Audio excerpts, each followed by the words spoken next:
तभी उसके पीछे फादर एडिसन आ जाते हैं और बोलते हैं इट्स ओवर, और वो बस उसे मारने ही वाले होते हैं, लेकिन तभी कोई उनके ऊपर फायर करता है और फायर की वजह से फादर एडिसन की स्वर्ड्स टूट जाती हैं। और तभी इंटीग्रा बोलती है ऐसा करने की सोचा भी मत, वो लड़की हमसे बिलोंग करती है और आखिर तुम यहाँ पर क्या कर रहे हो, स्कैरियट ऑर्गेनाइजेशन के फादर। तभी फादर एडिसन बोलता है सर इंटीग्रा हेल्सिंग, मुझे विश्वास नहीं हो रहा तुम मेरे सामने खड़ी हो, यह तो सच में ही मेरे लिए काफी फक्र की बात है। तभी इंटीग्रा बोलती है फादर एडिसन, यह हमारे एग्रीमेंट का उल्लंघन है, एग्रीमेंट के हिसाब से यह एरिया हमारे अंदर आएगा और जल्दी करो यहाँ से दुम दबाकर निकलो, अगर अभी तुम पीछे नहीं हटोगे तो हमारी ऑर्गेनाइजेशन और तुम्हारी ऑर्गेनाइजेशन के बीच में एक जंग छिड़ जाएगी। तभी फादर एडिसन बोलते हैं क्या कहा, मैं पीछे हटूं?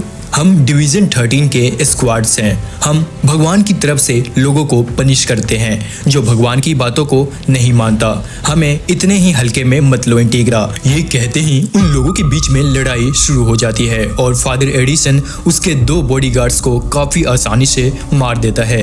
फादर एडिसन इंटीग्रा पर अटैक करने लगता है और इंटीग्रा उसके अटैक को रोक देती है और बोलती है तुमने खुद के ऊपर एक्सपेरिमेंट करे और अब तुम खुद को हील कर रहे हो, तुम एक मॉन्स्टर बन चुके हो।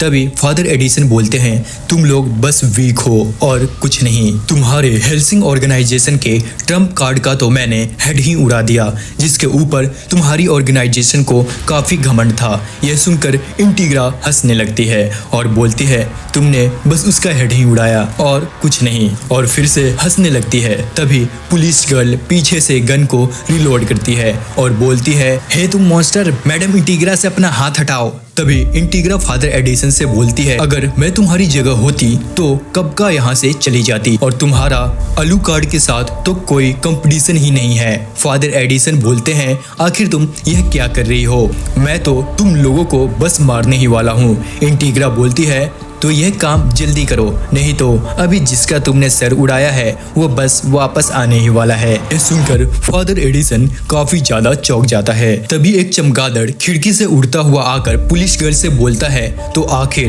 तुमने मेरे ब्लड को नहीं पिया बेवकूफ लड़की। तभी वहाँ अचानक से काफी सारे चमगादड़ आ जाते हैं। तभी इंटीग्रा बोलती है तुमने उसके सर को काट दिया और उसके हार्ट में भी हिट किया, बस इतना ही। फादर एडिसन उसे कोई मामूली वैम्पायर समझने की भूल मत करना, जिस तरह से तुम लोगों ने साइंस टेक्नोलॉजी की मदद से एक एंटी वैम्पायर ऑर्गेनाइजेशन बनाया है, उसी तरह से अलूकार्ड की वजह से हमारा ऑर्गेनाइजेशन बना है जिसने पिछले 100 सालों से हेल्सिंग फैमिली को प्राउड फील कराया है। इधर हम अलूकार्ड को देखते हैं जो कि पूरी तरह से हील हो चुका होता है और यह देखकर पुलिस गर्ल काफी ज्यादा खुश हो जाती है और यह देखकर फादर एडिसन दोबारा से अलूकार्ड पर अटैक करने लगता है और उसके दोनों हाथों को काट देता है, लेकिन इस बार अलूकार्ड का हाथ काफी जल्दी हील हो जाता है और यह देखकर फादर एडिसन काफी ज्यादा शॉक हो जाता है। तभी इंटीग्रा बोलती है जो तुम देख रहे हो वो बिल्कुल सच है। फादर एडिसन अब मैं समझा, अभी मैं पूरी तरह से तैयार नहीं हूँ तुमसे लड़ने के लिए, लेकिन दोबारा जल्द ही मुलाकात होगी हेल्सिंग। यह बोल के वो अपनी बुक में से कुछ पढ़ने लगता है और उसकी बुक के पन्ने हवा में घूमने लगते हैं और वो यहाँ से गायब हो जाता है। और अब इंटीग्रा अलूकार्ड से पूछती है क्या तुम ठीक हो? अलूकार्ड बोलता है हाँ मैं बिल्कुल ठीक हूँ, लेकिन बहुत साल बाद मेरी गर्दन कटी। इंटीग्रा बोलती है उसने हमारे ऑर्गेनाइजेशन के 2 मेंबर को मार दिया, इसका जवाब उन लोगों को देना होगा, लेकिन वो अकेले नहीं है जिनसे हमें लड़ना है, कोई बहुत बड़ी ऑर्गेनाइजेशन इन सब के पीछे है जो यह वैम्पायर्स अटैक करवा रही है। तो आप मुझे ऑर्डर दीजिए, मैं उस छुपी हुई बड़ी ऑर्गेनाइजेशन को खत्म कर सकूं। मुझे जल्दी ऑर्डर दीजिए मास्टर। तभी इंटीग्रा बोलती है जब समय आएगा तो मैं तुम्हें ऑर्डर जरूर दूंगी। इसके बाद अलूकार्ड उस पुलिस गर्ल के पास जाता है और बोलता है हे तुमने मेरे ब्लड को आखिर क्यों नहीं पिया? तभी वो बोलती है मुझे पता नहीं। इस पर अलूकार्ड बोलता है बेवकूफ लड़की, लेकिन चलो कोई बात नहीं, अभी के लिए ये सब ठीक है। तभी इंटीग्रा बोलती है आखिर तुमने इस लड़की को वैम्पायर क्यों बनाया? इस पे अलूकार्ड कहता है मुझे नहीं पता, सच कहूँ तो मैंने बस एक्सपेरिमेंट के लिए ये सब किया। और फिर वो वहाँ से जाने लगता है और बोलता है जल्दी करो पुलिस गर्ल। और वो लड़की बोलती है हाँ जरूर मास्टर, लेकिन मेरा नाम पुलिस गर्ल नहीं नहीं है, मेरा नाम सेरस विक्टोरिया है। अलुकार्ड बोलता है चुप करो, तुम मेरे लिए पुलिस गर्ल हो। एपिसोड के एंड में हम एक आदमी को देखते हैं जो कि बोलता है लेडीज एंड जेंटलमैन, अपने वॉर के मिशन को आगे बढ़ाते हैं। आगे हम देखते हैं कि कोई अलुकार्ड को मार मार कर बहुत ही ज्यादा जख्मी कर देता है। तभी अलुकार्ड कहता है क्या मैं हार गया? तभी वो पर्सन जो अलुकार्ड को मार रहा था वो कहता है हाँ तुमने बिल्कुल सही कहा, तुम हार चुके हो, तुम्हारा कैसल पूरी तरह से डिस्ट्रॉय हो चुका है, तुम्हारे सारे स्क्वाड्स मारे जा चुके हैं और वो लड़की तुम्हारी कभी नहीं हो सकती। यह कहकर वो उसे और भी ज्यादा मारने लगता है और बोलता है तुम कुछ नहीं हो, कुछ भी नहीं। तभी अचानक अलुकार्ड की आंख खुल जाती है और वो बोलता है तो क्या ये एक सपना था? इसके बाद हम हेल्सिंग ऑर्गेनाइजेशन के अंदर का सीन देखते हैं जहां पर इंटीग्रा काफी सारे लोगों के साथ मीटिंग कर रही होती है। तभी उनमें से एक आदमी बोलता है सर इंटीग्रा जरूर कुछ हुआ है, तभी आपने हमें यहाँ बुलाया है, तो आखिर क्या बात है? तभी उनमें से एक दूसरा आदमी बोलता है अचानक से ही वैम्पायर्स के अटैक बढ़ने लगे हैं, आखिर ये क्या हो रहा है? तभी इंटीग्रा बोलती है अभी के कुछ वैम्पायर्स और ड्रैकुला को इन्वेस्टिगेट करने के बाद हमें पता चला है कि ये सारे क्रिएचर इस मशीन से क्रिएट किए गए हैं। हमने अभी तक जितने भी घुल्स या जितने भी वैम्पायर्स को हराया है उन सबके शरीर के अंदर से यही डिवाइस मिला है और ये डिवाइस उनकी मेंटल हेल्थ और उनके माइंड को कंट्रोल करता है। और इसका मतलब ये है कि कोई सभी इंसान को क्रिएचर्स बना रहा है और साथ ही उन्हें कंट्रोल भी कर रहा है।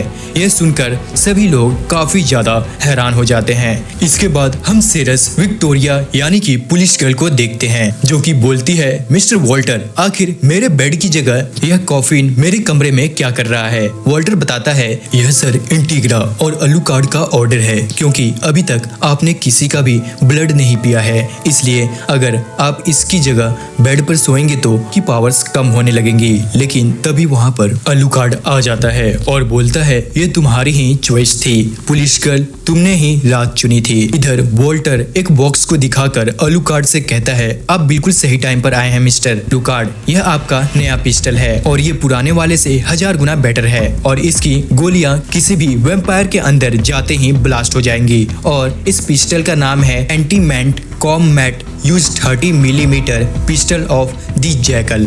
यह सुनकर अलुकार्ड बोलता है वाह ये बिल्कुल परफेक्ट है वॉल्टर, अब मैं इस पिस्टल से फादर एडिसन को भी मार सकता हूँ। ये देखकर पुलिस गर्ल बोलती है वाओ ये कितना बढ़िया है। तभी वॉल्टर बोलता है मिस सीरस विक्टोरिया मेरे पास आपके लिए भी एक बहुत ही कमाल का वेपन है और 30 मीटर एंटी मेडिक कैनन दी हरकनान, ये गन एक साथ 10 वैम्पायर को भी मार सकती है। भाई ये इतने लंबे लंबे गन्स के नाम है कि क्या है? देखकर सीरस विक्टोरिया एकदम हैरान हो जाती है और बोलती है वाओ ये कितनी ज्यादा बड़ी है, आखिर यह है क्या? इसके बाद हम 2 वैम्पायर को देखते हैं जो कि हेल्सिंग ऑर्गेनाइजेशन के गेट की तरफ बढ़ रहे होते हैं।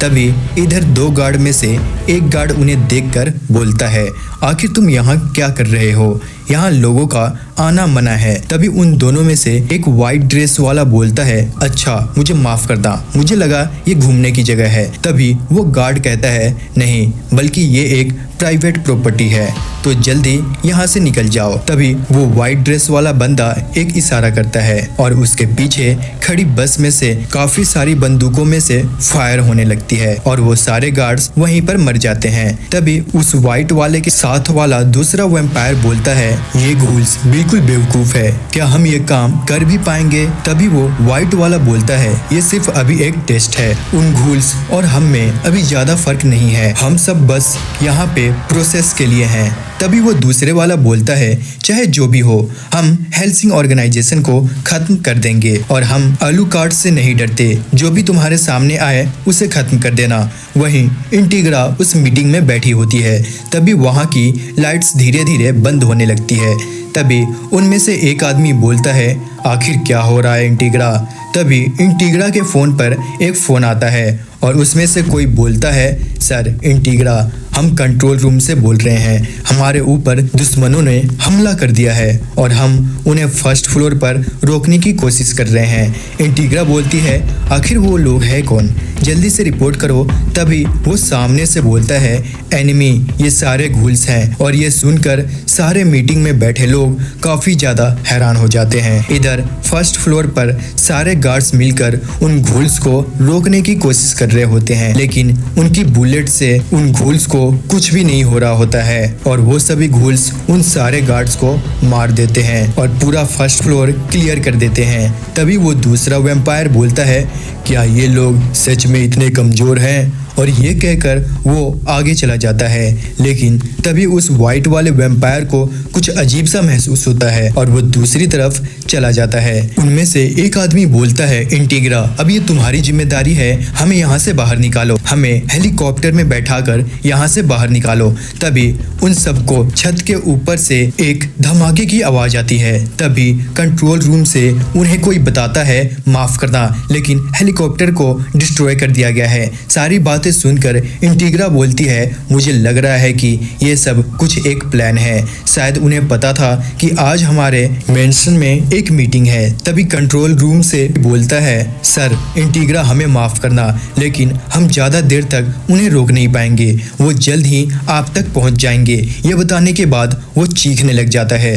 तभी उनमें से वो दूसरा वैम्पायर बोलता है, हेलो हेलो, क्या मेरी आवाज आ रही है? गुड आफ्टरनून, एक्चुअली अभी हम लोग लंच कर रहे हैं और आपका शुक्रिया इतना ताजा मांस देने के लिए। इसके बाद हम तुम्हें खाएंगे, तो अभी तुम्हारे पास टाइम है, या तो खुद को मार लो, ये सब कुछ तुम्हारे हाथ में है। और हाँ, वैसे मेरा नाम जेन है, तो बाय बाय। ये सुनकर टैन फैंस के सभी लोग काफी ज्यादा डर जाते हैं। तभी उनमें से कोई बोलता है, आखिर ये सब हो क्या रहा है? सर इंटीग्रा, आखिर कोई आपके हेडक्वार्टर पर हमला कैसे कर सकता है? तभी इंटीग्रा वॉल्टर को फोन लगाती है और बोलती है, वॉल्टर आखिर तुम कहाँ हो? वॉल्टर बोलता है, मैं बेसमेंट में हूँ, मिस सीरियस विक्टोरिया के रूम में। आप चिंता मत कीजिए, मुझे पता है बाहर क्या चल रहा है और मिलिट्री पुलिस को भी अब तक ये पता लग गया होगा कि हमारे ऊपर हमला हुआ है, तो 3 से 4 घंटे में यहाँ वो आते ही होंगे। और अभी हमारे हेल्सिंग में जितनी भी फोर्सेस बची है वो ज्यादा से ज्यादा इन घोल्स को 10 मिनट ही रोक पाएंगे। इंटीग्रा बोलती है, तो अब हमें क्या करना चाहिए? वॉल्टर बोलता है, कॉन्फ्रेंस रूम में आने का बस एक ही रास्ता है, तो हमें एंट्रेंस पे जितने भी फोर्सेस बची है उसे वहाँ पे तैनात कर देना चाहिए। और मैं अलूकार्ड और मिस सीरस को 2 टीम में बांट दूंगा। मैं और मिस सीरस आपके पास आकर आपको प्रोटेक्ट करेंगे और अलूकार्ड चाहे जो भी कुछ कर सकता है। इंटीग्रा कहती है, लेकिन आखिर तुम लोग यहाँ पर आओगे कैसे? बीच में तो बहुत सारे घूल्स हैं। तभी वॉल्टर बोलता है, आज से 10 साल पहले आप अलूकार्ड तक कैसे गई थी? इंटीग्रा बोलती है, ओह मैं समझी। वॉल्टर बोलता है, तो ठीक है, हम जल्दी वहाँ पर पहुँच रहे हैं, बस आप थोड़ा सा वेट कीजिए।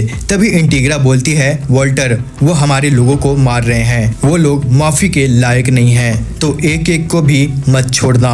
वॉल्टर बोलता है, जैसे आप कहें सर इंटीग्रा। यह देखकर अलूकार्ड बोलता है, लगता है आज मैं फिर से पुराने वाले वॉल्टर को देखने वाला हूँ, द एंजल ऑफ डेथ। ये सुनकर सीरस बोलती है, क्या आपका मतलब क्या है, द एंजल ऑफ डेथ? इस पर अलूकार्ड बोलता है, तुम्हें खुद ही बहुत ही जल्द पता लग जाएगा। इसके बाद हम उस वाइट वाले वैम्पायर को देखते हैं जो कि एक फोटो को काफी देर से देख रहा होता है, लेकिन तभी उसमें से काफी सारे भाले निकलते हैं और वो सारे भाले उसको लग जाते हैं। सभी गार्ड दूर से ये सब देख रहे होते हैं। तभी उनमें से एक बोलता है, क्या वो मर गया? गार्ड पास आकर देखते हैं तो पाते हैं कि यहाँ पर तो सिर्फ उसका कपड़ा है। तभी अचानक से वो वैम्पायर लाइट की स्पीड से आता है और उन सभी गार्ड्स को मार देता है। तभी उसके पास दूसरा वैम्पायर का कॉल आता है और वो बोलता है, हे ब्रदर, मैं जैन, दूसरा फ्लोर भी क्लियर हो चुका है, अब बस तीसरा फ्लोर बचा है जहाँ पर वो कॉन्फ्रेंस मीटिंग हो रही है और मैं उस लड़की को मारने के लिए काफी ज्यादा एक्साइटेड हूँ। जिस पर वो व्हाइट वाला वैम्पायर कहता है, जो भी करना प्लान के अकॉर्डिंग करना। यह सुनकर वो कॉल को काट देता है।